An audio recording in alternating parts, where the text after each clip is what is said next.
Ռուսաստանի անվտանգության խորհրդի քարտուղար Սերգեյ Շոյգուն, այն Շոյգուն, որ պաշտպանության նախարարի կարգավիճակում 44-օրյա պատերազմից հետո Թուրքիայի հետ փայլուն օպերացիայի մասին էր խոսում Արցախի տարածքում,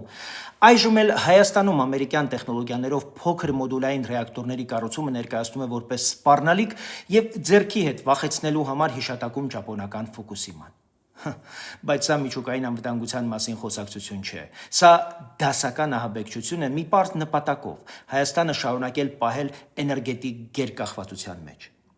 Ֆուկուսիման Հայաստանի հետ կապելը վտանգավոր սադրանք է Թուրքիային եւ Ադրբեջանին այս գործընթացում ներքաշելու համար, որոնք դեմ են, որ Հայաստանում ատոմային էլեկտրակայան կառուցվի։ Փոքր մոդուլային ռեակտորների գաղափարն իրականում հենց անվտանգություն է նշանակում։ Նոր սերնդի ինժեներական լուծումներով, պասիվ, ինքնաշխատ, պաշտպանական համակարգերով, որոնք նախատեսված են նույնիսկ արտակարգ դեպքերի համար։ Իսկ սեյսմիկ գոտու մասին ահաբեկող այս մտքերը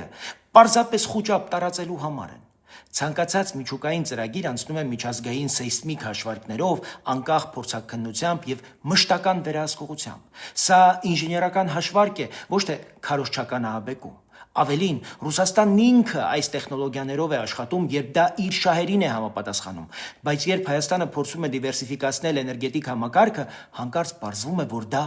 ռիսկ է։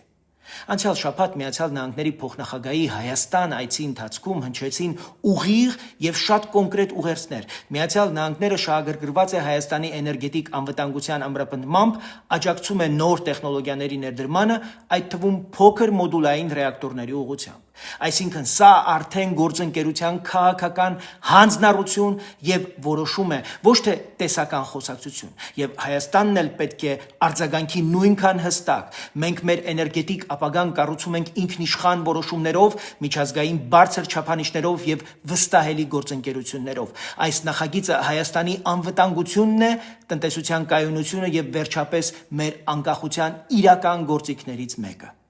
Հայաստանն այս հարցում պետք է առաջ գնա վստահ, սառնասիրտ եւ հաշվարկված, առանց վախի, առանց արդարանալու, առանց որևէ մեկից